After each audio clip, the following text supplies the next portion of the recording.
Well, no.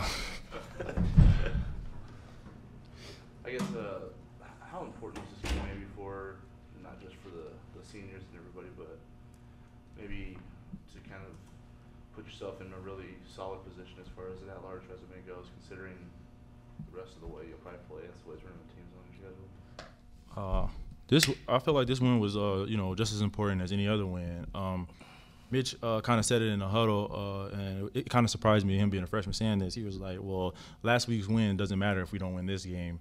And, everybody kind of strapped it up from there from the get-go. And was like, yeah, he's right. He got a point. Like, we're not guaranteed any spots or stuff like that. So for us to come out here and, try to work on our game, I mean, despite the turnovers, I felt like everybody, took this game kind of like the Villanova game, took it very, very, very serious and not lackadaisical.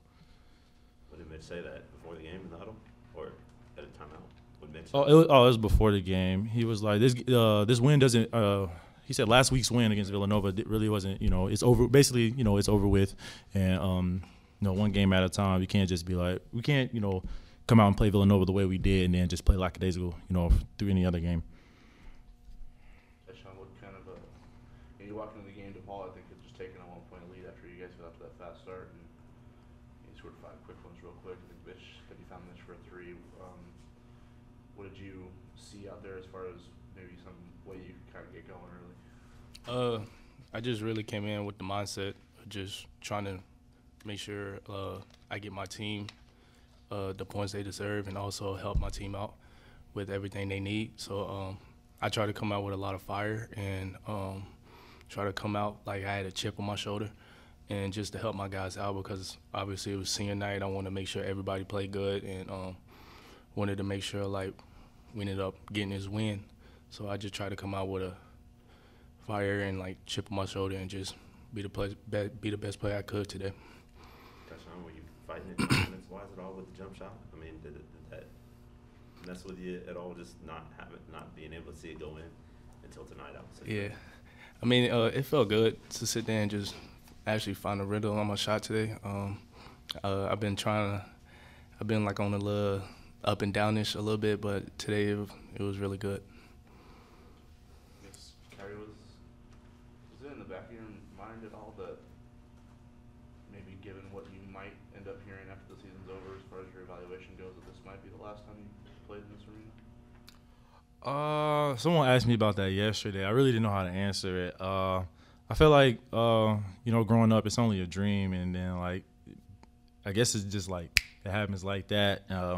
So I really haven't really thought about it. I mean, I'm really just going to talk to Mac after the season and then just go on from there, see what he has to say, and, just intake what he has to tell me and try to use that to an advantage, whether I, leave or stay. But were you having fun with the checking out with the seniors here in the chance? So, Well, that was for me. One more year. Oh, that was for me. Oh. You were Manny, one of the two. Oh, I thought that was for the seniors. Oh, no. No, I just, put my head down and kept walking. I don't know. I thought that was for someone else. Anything else for these guys? Well, Tyree, it did seem like you guys got your pace going. How much of it was an emphasis? How much of an emphasis was that going into this game to like really attack them? Exactly. So I feel like those 3 tough losses that we took, kind of back to back. Our pace it started with our defensive end. On the defensive end, we usually get out and run right off rebounds. That's how we get our transition 3, transition buckets, and we're a fast-paced team, and that starts on on defense. So we kind of paid attention to detail a lot versus Villanova and this game as well, and we got out, shot our shots. Tyshawn knocked down a few, got us going, and we attacked the basket on their closeouts. So I mean, all in all, I felt like we did our job and we picked up our pace like we usually play. What have you guys, the guard specifically, done differently in these last 2 games to make sure the defensive glass is give more fight on that end of the floor? I guess making sure teams aren't just kind of getting a chance. Well, first, I feel like it started in practice. We been getting yelled at a lot about guarding the dribble and helping our bigs rebound. We don't, Jacobs, he's not the strongest big, so we got to go down there and help him a lot. So us, me and Marcus, we felt like we had to get in there more, get a little more physical and get rebounds. And us rebounding, it'll make our job a lot easier because a lot of guys are, pay attention to us, which gets him wide open or whoever gets whoever wide open. One last question from the student athletes. I guess for either of you, I mean, I know it's only a 2-game sample, but do you feel like these last 2 performances, given how successful they were, kind of leads you towards maybe peaking at the time that you should be peaking? I would say yes. These 2 games were kind of big for us, especially going to Marquette. I feel like we have a great momentum. Our mindsets are where they need to be. Everyone's pretty much focused, and then from that, hopefully, win at Marquette, and then from that, just have a big run in the Big East tournament. Thanks, guys. Let's touch on your answer. I'm good. Thank you very much. Thanks, Sancho. I don't know. Go ahead with questions. I guess Jacob's fight tonight against Parrish, I know that was probably a battle you probably circled as one you didn't want to let go the same way it went in Chicago. How did you think he handled that situation? I think he was better than he was the first time. I thought our we really kind of employed a help that we hadn't used before, where we just kind of ran off the passer and tried to freak him out a little bit when he caught the ball. And I thought that kept March at least out of rhythm a little bit. And, Kyrie once again did a good job on Strus. If he's got to shoot 15 shots to get 14 points, we'll live with that. But, our guys fought, and, the start of the second half certainly was key. Marquette had an 8-point lead, I believe, at halftime against DePaul. DePaul got back in it right away and ended up winning the game. So we talked before the game, you look around senior nights. At the time, I think Arkansas or Alabama was at home against Florida, down 25 on senior night. Rhode Island was down 30 in the second half on senior night against St. Joe's. So we talked about why that happens, and it's sometimes that you take for granted the energy of the crowd, how big the night is for you, and you forget. You get all the emotions of playing in your last game, and you forget to focus on what you're supposed to do when you get out there. So that was a good reminder for us, and I thought our guys did a good job. How much did you talk to your team about pushing it and playing with it? I mean, that's your style, obviously. Well, you have to rebound first. Their defensive rebounding percentage offensive rebounding percentage is the best in the Big East. So that was first and foremost for us is try to put a body on somebody, and we got really small out there. Mitch was out for a little bit, and we had Marcus at the 4, and we ran some weird lineups out there these last 2 games, but it's worked. And the ball's moved, and 20 assists, 10 turnovers, a lot of good stuff happened again. And Mitch Ballack has really grown a lot. The 13 assists in 2 games was something that I thought he could do all year. And evidently, he just needed a little bit more of an opportunity to do it. But he's playing with a lot of confidence right now. Said endlessly good things about Kyrie Thomas, but I mean, if you look at the stat sheet, that's about as productive as you can be. Just how good was he tonight? He's a special player, and there's a reason he's on the draft boards. He's more than just a 3-and-D guy at that level. He'll continue to get better when the time comes. But his improvement over the course of 3 years, and really 2 years from right now, and I've referenced it before, but the Big East tournament 2 years ago against Seton Hall, he played 2 minutes, and it wasn't like we thought about playing him more. He was a train wreck defensively, taking chances. Offensively, he had no confidence. He didn't want to shoot a free throw. He was shooting below 50% from the free throw line, and 2 years ago from then.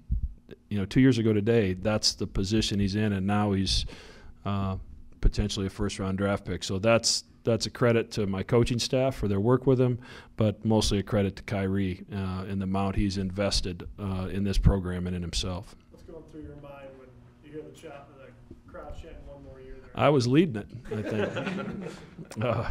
No, that's neat for Kyrie and his family, but that time will come when he's got to make that decision. That time's not now. He doesn't need to be thinking about it now. We can wait till the season's over. There's plenty of time to gather that information and for him to make an educated decision. But it's my job to support him and help him through it. But right now, my job is to keep his mind off of it.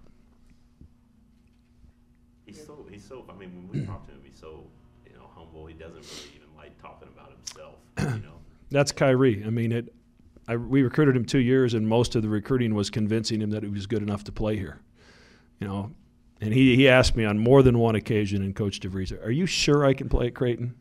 "Yes, we think we're sure that you can play at Creighton." So that's just who he is, and that's part of his upbringing, and very humble and very good teammate.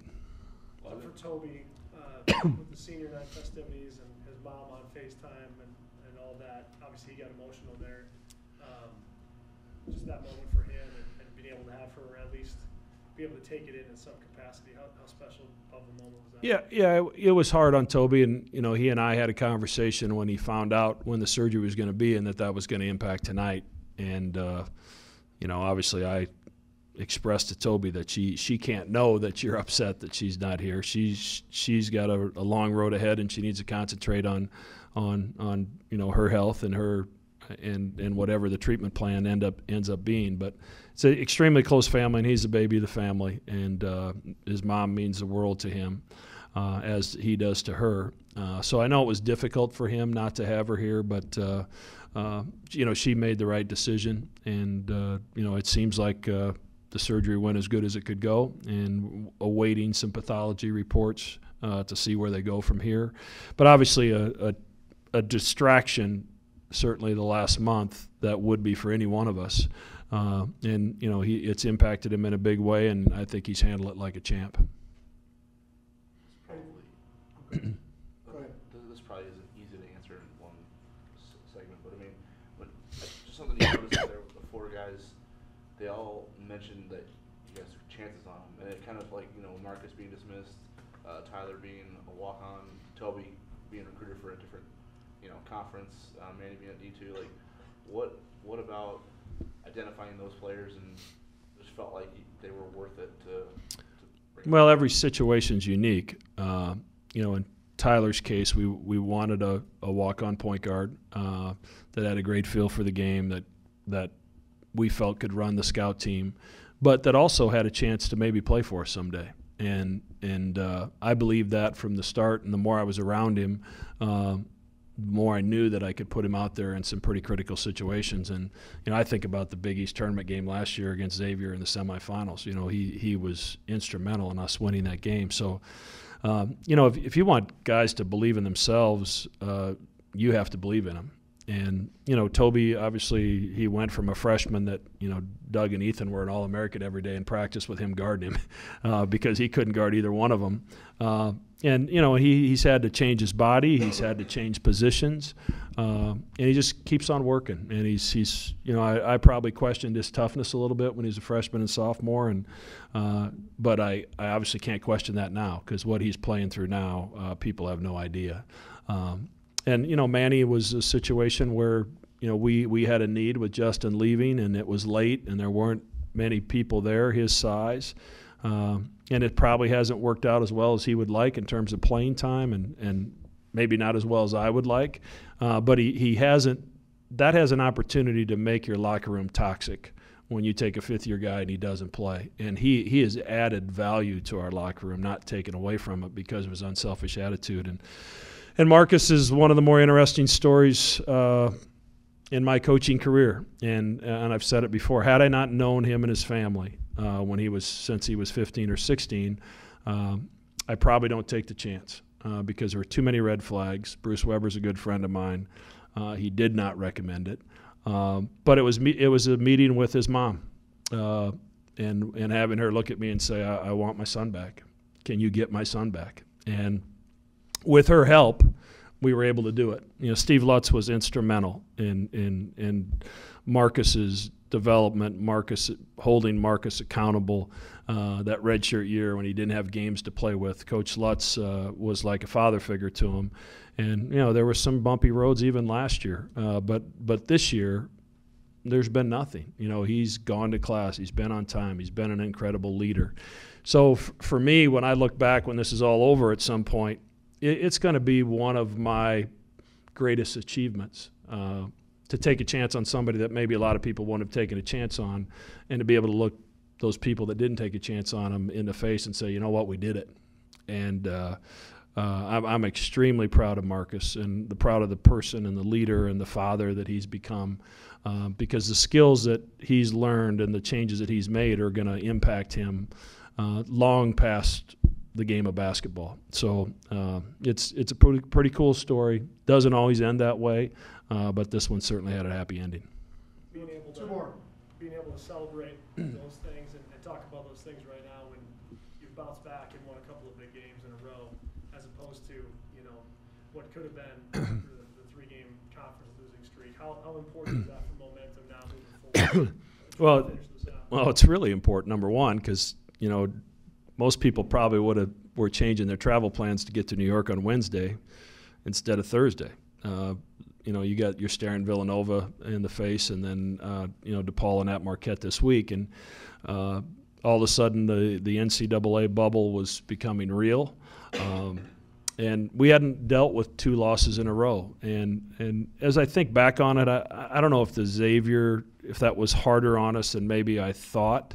Obviously, we didn't recover from that very well because we did not play well against Bemidji, our starters in particular, either half. And then, you know, we blew the game against Marquette and then laid an egg at Butler. So, you know, it was really the only 10-day stretch where that happened to us all season, and we got the ship righted. And you know, Mitch Ballack deserves a ton of credit for being ready when Ronnie went down. He's had 2 unbelievable games and has impacted the game in all parts of the stat sheet. So I'm really proud of the team. I think we positioned ourselves now where, you know, we go to Milwaukee, we try to get a better seed in the conference tournament. We try to enhance our resume for the NCAA tournament, and hopefully, you know, go to New York City with a little bit of momentum.